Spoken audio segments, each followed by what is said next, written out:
Programang ito ay rated SPG. Striktong patnubay at gabay ng magulang ang kailangan. Maaaring may masiselang tema, lengguwahe, karahasan, sexual, horror o droga na hindi angkop sa mga bata. Away nga si Lynette at saka si Dr. Carlos Benitez kung saan sinabi dito ni Dr. Carlos Benitez na hindi matutuloy ang kanilang kasal. Dito na nga ay talagang nag-usap itong si Zoe at saka si Dr. Carlos Benitez kung saan talagang pinersonal siya dito. Sinabihan siya dito na mas pipiliin ko pa si Dr. RJ Tanyag kung kaysa sa iyo, na kung saan ikaw ay walang silbing ama at wala kang kwenta. Dito na naisampal ni Dr. Carlos Benitez ang kanyang anak na si Zoe, na kung saan nagdulot ito ng talagang pagkalugmok ni Dr. Carlos Benitez. Dito na nag-inom si Dr. Carlos Benitez at sinabi niya dito sa kay Dr. Lindon na talagang maliligaya na si Annalyn dahil hindi matutuloy ang kasal. Dito na nga pinalis niya na si Dr. Lindon, na kung saan hindi siya pumayag dito na ihahatid siya ni Dr. Lindon. Dito niya narinig ang mga kabilang table na kung saan napatawad ang kanyang asawa dahil sa binugbog siya dito. Kaya dito nga binayaran niya ang mga tao na iyon para ito ay bugbugin siya para mapatawad siya ni Lynette.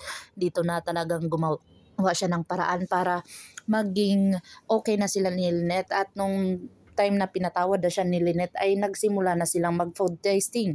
Dinala ni Lynette itong si Josa doon sa food tasting kung saan andun din si Moira at ang kanyang kaibigan. Dito na nga inalam ni Moira kung bakit andun si Lynette at ang kanyang kaibigan. Nalaman niya na magpo-food tasting pala ito at may gagawin siyang kalukuhan at sasaya daw sila ng kanyang kaibigan.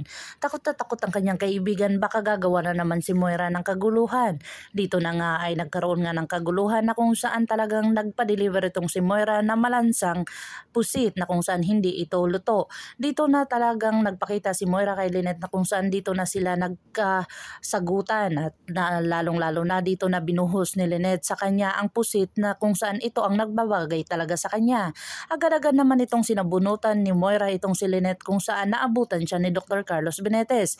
Dito na nga ay talagang nagulat si Lynette sa mga pangyayari kung saan nakita niya ang ginawa ni Dr. Carlos Benitez kay Moira at hinawakan ang pangal nito. Dito na nga talagang magkakaroon na ng pagpalaisipan nitong si Lynette, or talagang magpapabilog siya sa kay Dr. Carlos Benitez na kung saan maikasal siya dito sa kapanya marirealize na pangit talaga ang ugali ni Dr. Carlos Benitez.